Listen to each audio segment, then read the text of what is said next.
Cuaca buruk memicu bencana banjir di sejumlah wilayah, salah satunya di permukiman warga Kabupaten Pandeglang, Banten. Warga terdampak meminta pemerintah membangun tanggul dan normalisasi sungai agar banjir tak terus terulang. Banjir ini disebabkan meluapnya Sungai Ciliman dan Sungai Cilemer hingga merendam 3 kecamatan di Kabupaten Pandeglang. Sementara itu untuk wilayah Jawa Timur, BMKG memperingatkan masyarakat waspada angin kencang dan hujan dengan intensitas lebat. Diperkirakan puncak musim hujan dan cuaca ekstrim akan terjadi hingga 20 Januari. Untuk prediksi sendiri kita sudah mengeluarkan press release di mana prediksinya pada saat ini hingga 20 Januari 2026, tapi itu kemungkinan bisa juga dapat diperpanjang, itu tergantung nanti oleh dinamika atmosfer dan gangguan yang terjadi gitu Mbak. Jadi kita terus pantau. Di Jakarta, Gubernur Pramono Anung telah berkoordinasi dengan Badan Penanggulangan Bencana Daerah untuk memodifikasi cuaca selama 5 hari. Langkah ini dilakukan untuk mengurangi potensi terjadinya banjir dampak dari cuaca ekstrim yang terjadi di Jakarta. Adapun modifikasi cuaca rencananya hingga akhir pekan nanti. Saya sudah memerintahkan kepada Badan BPBD untuk melakukan modifikasi cuaca selama 5 hari ini. Karena memang data BMKG itu kurang lebih hampir sama dengan yang kemarin.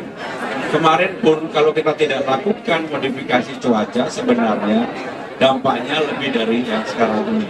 Tetapi karena sudah kami lakukan, bahkan kami sudah menganggarkan dalam waktu 30 hari ini, katakanlah kalau harus tiap hari modifikasi cuaca akan kami lakukan. Karena hitungan yang kami lakukan, dampak banjir dibandingkan dengan melakukan modifikasi cuaca, maka lebih baik dilakukan modifikasi cuaca.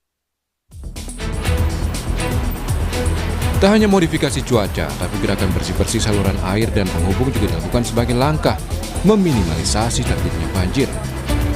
Wali Kota Jakarta Selatan, Muhammad Anwar menilai penyebab utama banjir di Jakarta Selatan adalah penyempitan kali di beberapa wilayah. Adapun solusi sementara yaitu membuat tanggul. Kemarin kita ketahui hujan 1 hari, ya, hujan cukup tinggi, dan kami melihat masih ada genangan-genangan atau jembatan di tali air dari saluran. Yang pada hari ini kita kerjakan, memastikan minimalisir terjadinya genangan banjir warga, terutama akibat hujan lokal, ya, hujan kiriman. Kalau hujan kiriman kan kali kan agak sulit, ya, kiriman, tapi yang kita upayakan yang hujan lokal ini, ya, terjadi hujan warga tidak terdampak banjir, bagi pengobatan terutama sarana prasarana sumber daya air dan SDA. Antisipasi cuaca ekstrim perlu dilakukan apalagi mulai Jumat 16 Januari, warga kembali menikmati libur panjang 3 hari karena adanya tanggal merah peringatan Isra Miraj.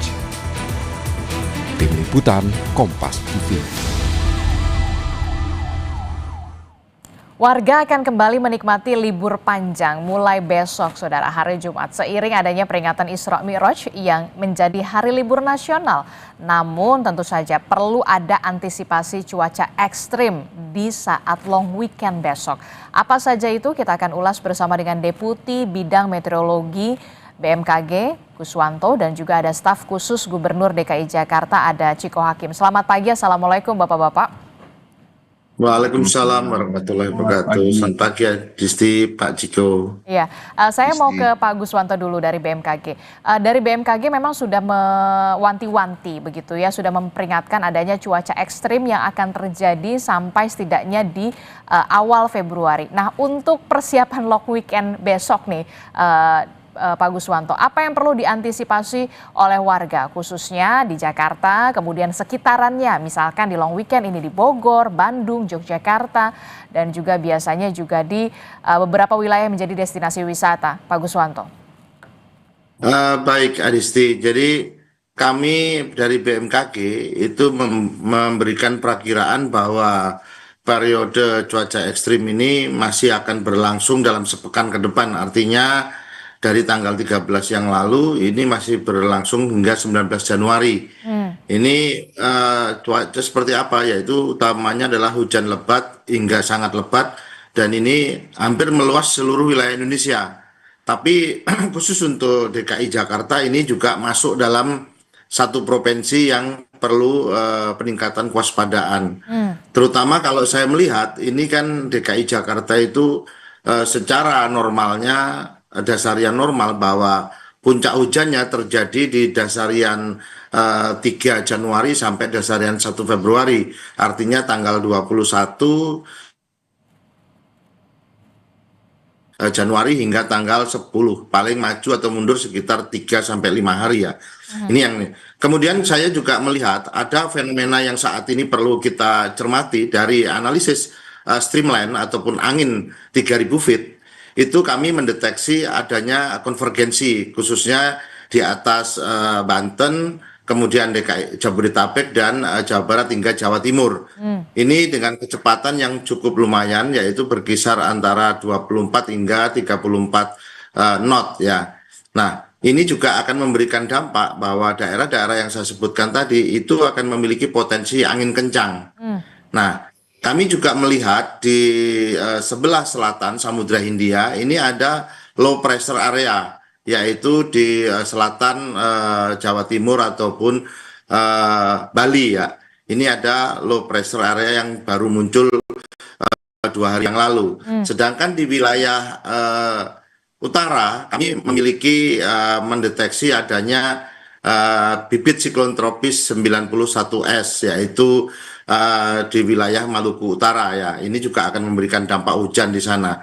Nah, khusus di DKI, masyarakat DKI yang perlu kita antisipasi adalah hujan yang dari Bogor ya, itu akan masuk DKI. Kemudian di DKI sendiri barangkali nanti kita melihat tanggal 15, 16, 17 itu juga akan mengalami rob ya, banjir karena apa itu kenaikan muka air laut karena adanya gaya tarik bulan atau bulan baru, bulan purnama ya, kita lihat. Nah, dan untuk wilayah yang kita deteksi Adisti yang terdampak ya, saat ini juga saya melihat dari citra radar BMKG sepertinya di wilayah Banten, Jabodetabek itu masih turun hujan ringan hingga sedang ya. Ini kami juga melihat dari situ. Nah, apabila hujan ini berlangsung cukup lama, walaupun durasinya tidak ekstrim ataupun tidak sangat lebat, ini cukup juga mengumpulkan air sehingga akan menggenangi wilayah-wilayah yang cekungan ya, ataupun daerah-daerah yang rawan terhadap luapan apabila sungainya sudah terbendung oleh sampah ataupun memang ada pengendapan di sungai itu. Ini yang perlu diwaspadai. Oke, itu yang perlu diwaspadai. BMKG sudah mewanti-wanti begitu soal curah hujan yang tinggi, begitu termasuk salah satunya adalah wilayah Jakarta, Mas Ciko, yang perlu peningkatan kewaspadaan. Bahkan tidak hanya soal curah hujan, tapi di sana juga ada potensi banjir rob di wilayah pesisir. Nah, menghadapi long weekend besok begitu sampai nanti hari Minggu, apa yang sudah diantisipasi oleh Pemprov Jakarta untuk mengantisipasi banjir, tidak hanya soal curah hujan tapi juga banjir kiriman dari Bogor, termasuk juga soal banjirop, Mas Ciko? Ya, permasalahan yang cukup kompleks ya, Disti, apalagi kita sedang mengalami apa yang kita sebut sebagai cuaca ekstrim. Dan ini bukan hanya terjadi baru-baru saja, tapi sepanjang tahun 2025 pun kita mengalami hal tersebut. Namun tentu Bapak Gubernur DKI Jakarta, Bapak Pramono Anung telah menyampaikan bahwa salah satu yang akan dilakukan adalah melakukan modifikasi cuaca tersebut. Dan kalau kita mau jujur, sepanjang tahun 2025 apabila itu tidak dilakukan kemarin, banjirnya akan lebih parah lagi dibandingkan apa yang terjadi di 2025 yang menurut kami cukup baik kita tangani. Walaupun dengan cuaca yang sangat ekstrim, dan tadi disampaikan oleh Pak Guswanto bahwa ini tidak hanya terjadi di Jabodetabek tapi juga di seluruh Indonesia, bahkan sampai Maluku Utara tadi. Dan artinya banjir sekarang sedang melanda, genangan-genangan air yang tinggi sedang melanda berbagai daerah masuk Jakarta tentunya. Dan kalau kita mau jujur kembali lagi, kenapa disebut ekstrim? Biasanya kan sebenarnya karena artinya kota tersebut atau wilayah tersebut memang kapasitasnya, kemampuan infrastrukturnya memang sudah tidak bisa mengelola banjir atau curah hujan yang begitu tinggi gitu. Kalau nggak salah ya Pak Bukwanto, nanti korek saya kalau Iya, salah, betul. 190 mm kalau nggak salah bahkan ya, 2 hari Betul, lalu begitu. 170. Dan dimana kalau kita mau jujur 100 mm aja udah sangat tinggi curah hujan gitu. Artinya hampir 2 kali daripada yang disebut tinggi itu sendiri. Artinya Jakarta ini memang banyak sekali kondisi yang kemudian menyebabkan genangan ini begitu tinggi. Satu, land subsidence, artinya permukaan tanah dari Jakarta ini setiap tahunnya turun 5-10 cm. Khususnya di Jakarta Utara, Jakarta Barat, yang kemudian tadi dicampur dengan yang namanya banjirop akibat tadi tarikan dari bulan di tanggal 15, 16, 17 ke depan. Artinya Jakarta memang harus bersiap dan bersiaga, dan kalau kita bicara antisipasi tentunya bukan hanya Pemprovnya atau pemerintahnya, warganya juga akan melakukan juga begitu. Artinya satu, ketika kita tahu ketika hujan keras dan genangan akan terjadi, tentunya lalu lintas akan menjadi macet. Jadi kami menghimbau juga masyarakat yang memang tidak harus bepergian ya, harus itu kan biasanya untuk bekerja, sekolah, atau kan hal-hal yang memang harus dilakukan, silahkan lakukan itu. Tapi yang tidak begitu penting untuk bepergian dari rumah, menahan dirilah kita di rumah. Mungkin Isra Miraj ini bisa berlibur dengan keluarga di rumah.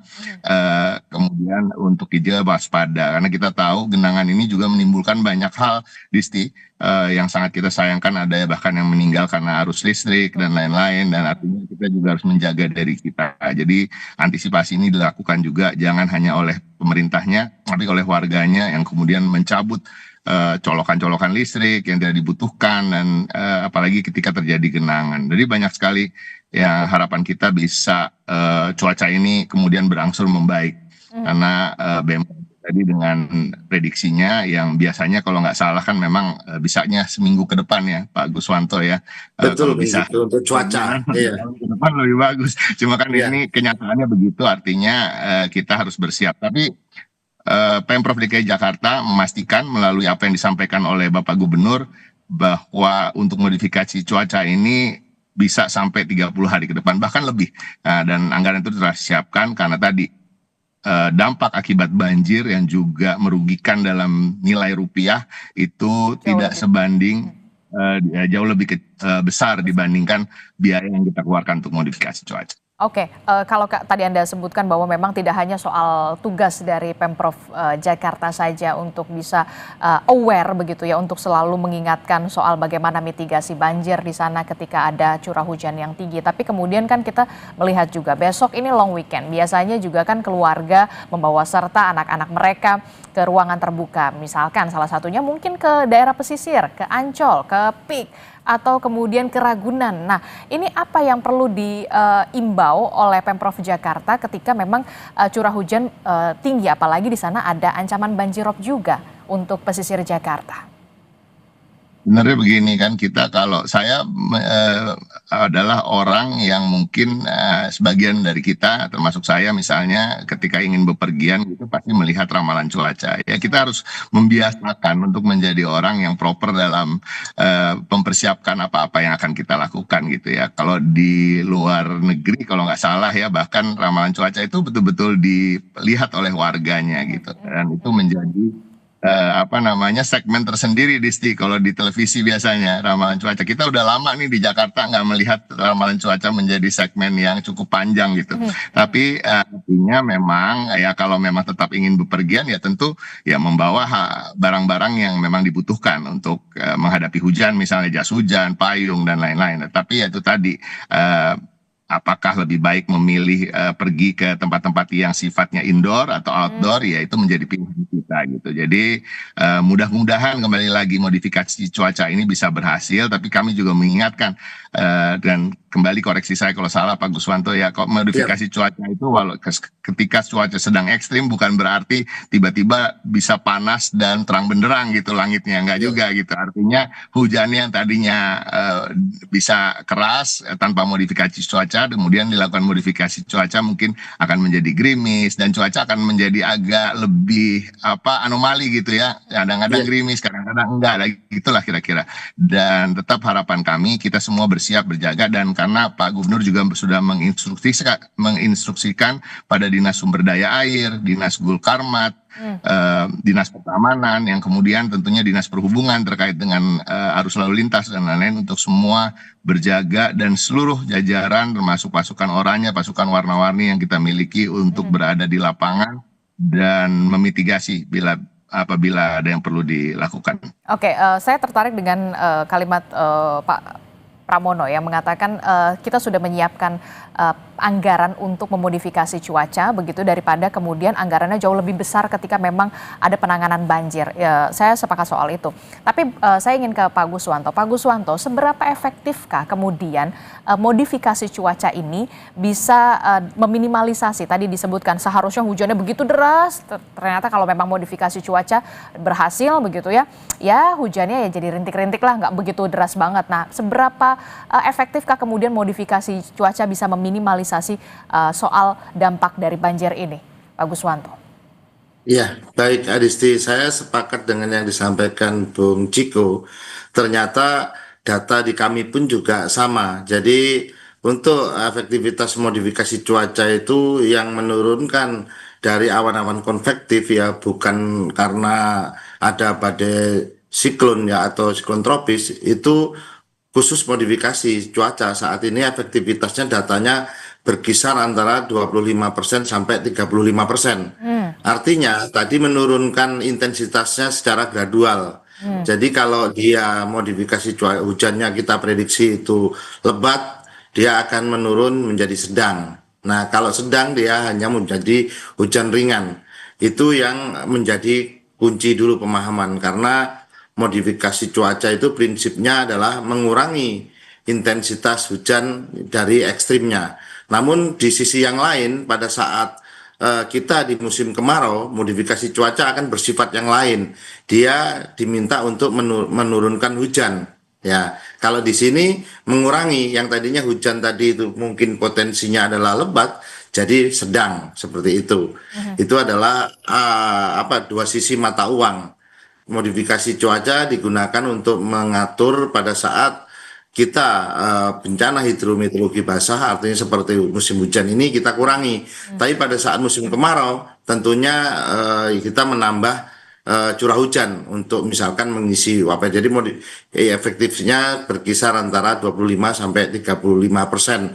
Dan saat ini memang sudah dilakukan Adisti di Homebase di Halim sejak tanggal 12 Januari yang lalu, dan ini seperti perakiraan cuaca, dia akan bersifat buka tutup. Artinya perakiraan cuaca kami sepekan ke depan itu memprediksi seperti itu. Maka ini perlu dilakukan. Nanti apabila dalam sepekan ke depan itu sudah menurun, ya tentunya modifikasi cuaca juga akan tidak dilakukan. Karena unsur efektif dan penggunaan anggaran itu juga menjadi landasan kita bersama dalam melakukan kegiatan modifikasi cuaca untuk bencana hidrometeorologi basah. Nah, kembali lagi Adisti, barangkali saya menyampaikan sedikit tadi yang Bung Jariko sampaikan, Bung Ciko, bahwa ini daya tampung, daya dukung itu yang harus kita lihat kembali. Kan desain drainase semua, ini kan kita tidak di era sekarang, desainnya itu adalah desain yang lama. Barangkali perlu dilakukan evaluasi daya dukungnya yang tadinya disampaikan oleh Bung Ciko tadi, bahwa kemarin tuh hujan kita lihat ya di mana, di Priok itu turun 235 mm per hari. Nah, berarti ini sudah membuat sekitarnya baik Cengkareng, drainase drain Cengkareng itu menjadi banjir. Nah, ini juga ya ini perlu juga dievaluasi karena itu curah hujan sekitar 235 mm per hari. Ya, barangkali desainnya yang dulu itu barangkali hanya 100 mm atau 150 mm per hari daya dukungnya. Berarti ini perlu melakukan evaluasi kembali, semampukah seperti itu. Itu Adisti. Oke, bagaimana Bung Ciko, harus ada evaluasi kembali ketika memang curah hujan yang cukup tinggi begitu ya, sampai 235 mm. Apakah kemudian ada perintah khusus yang kemudian dilakukan oleh Gubernur DKI Jakarta Pramono Anung kepada wali kota begitu ya, khususnya di wilayah Jakarta Utara misalkan, termasuk juga soal pengerukan kali mungkin, kemudian pembersihan gorong-gorong, atau kemudian tadi evaluasi secara menyeluruh? Sebenarnya yang pasti memang di tahun ini Disti kita mempunyai anggaran terkait dengan pengendalian banjir itu hingga 3 triliun lebih. Oke. Artinya memang itu sudah menjadi program yang akan kita lakukan. Tapi kita tahu sekarang masih tanggal 15 Januari ya 2026, dan memang biasanya pekerjaan-pekerjaan itu dimulai antara bulan Februari dan bulan Maret. Dan memang salah satunya tadi yang disampaikan oleh Pak Guswanto, dan memang itu sudah menjadi catatan bagi kami. Memang saluran drainase yang selama ini memang tidak bisa menampung apa yang tadi terjadi beberapa hari yang lalu, itu harus diperbaiki. Normalisasi sungai juga begitu. Termasuk kita harus melakukan relokasi bagi warga-warga yang masih tinggal di bantaran kali dan lain-lain. Jadi banyak kali dalam tahun ini yang memang akan dilakukan, dan karena ini memang adalah tahun anggaran baru, tahun baru bulan Januari, karena memang pekerjaan-pekerjaan itu akan dimulai segera, namun memang belum sempat dimulai, dan mudah-mudahan nanti ini dalam waktu dekat tentunya solusi-solusi jangka pendek, jangka menengah, dan jangka panjangnya akan bisa dilakukan. Jadi banyak sekali kalau kita bicara soal utara misalnya, bagaimana caranya untuk menghadapi banjirop, ada giant seawall yang tentunya akan dibangun, dan semua akan dimulai pada tahun ini, dan mudah-mudahan kita semua bisa melalui apa yang dekat dulu nih weekend ini yang seperti disampaikan oleh Disti, dan mudah-mudahan modifikasi cuacanya itu berhasil. Jadi cuaca ekstrimnya mudah-mudahan tidak banjir hujan yang deras, tapi hujan yang sedang, artinya kemudian setelah dimodifikasi bisa menjadi hujan yang ringan. Jadi kita berharap dan berdoa tentunya. Nah, kalau fenomena alam kan ini kan kita hanya bisa berharap dan berdoa dan berupaya, dan upaya yang paling masuk akal sekarang selain tadi perbaikan drainase, saluran dan lain-lain, tentunya juga modifikasi. Oke, kalau soal cuaca ya mau apa dikata begitu ya kan, kita cuma bisa kemudian memitigasi supaya kemudian banjir itu tidak terlalu parah di beberapa wilayah di Jakarta. Nah, terakhir saya ingin tahu dari Mas Ciko sendiri dan juga nanti ke Pak Guswanto, imbauan khusus dari Pemprov untuk kepada warganya, apalagi besok long weekend, termasuk juga soal apa-apa saja yang memang seharusnya harus diantisipasi oleh warga Jakarta. Tidak hanya warga Jakarta sebenarnya, kalau warga-warga di luar Jakarta mungkin mau ke Jakarta, apa yang harus dilakukan?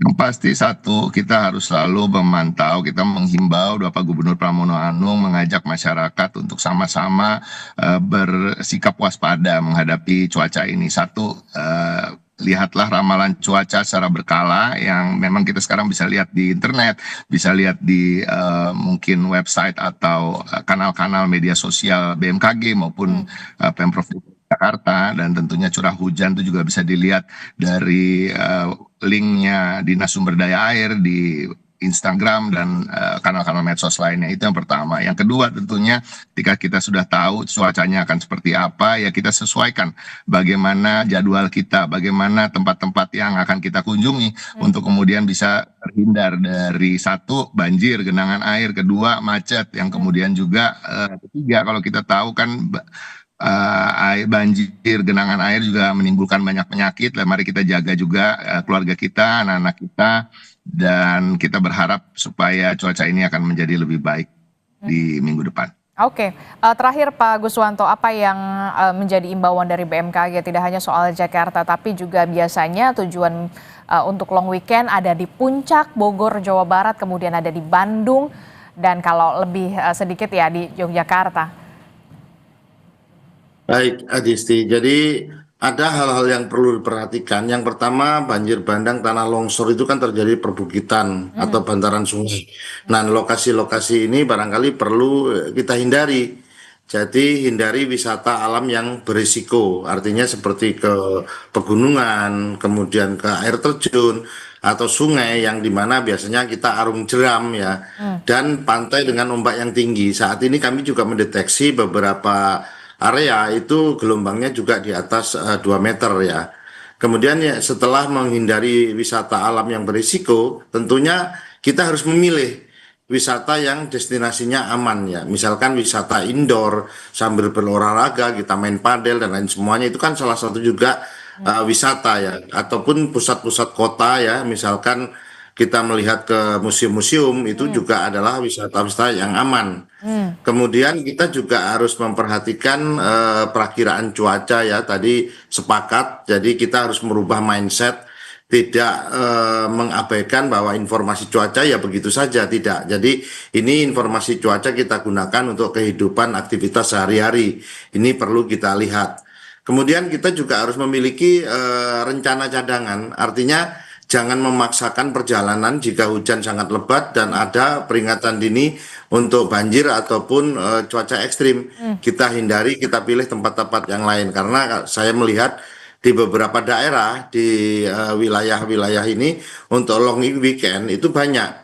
Misalkan kita lihat seperti Cinangka Serang, kemudian banyak lagi ya, Waru, Bukit itu bisa kita lihat. Jadi pilih wisata yang aman, utamakan keselamatan daripada kita kesenangan. Oke. Demikian, Disti. Utamakan keselamatan daripada kesenangan. Terima kasih Deputi Bidang Meteorologi BMKG Pak Guswanto dan juga ada staf khusus Gubernur DKI Jakarta Mas Ciko Hakim telah bergabung bersama kami. Sehat selalu Bapak-bapak. Assalamualaikum. Selamat pagi. Sehat selalu. Terima kasih Bung Ciko, Mbak Disti. Bagus. Iya.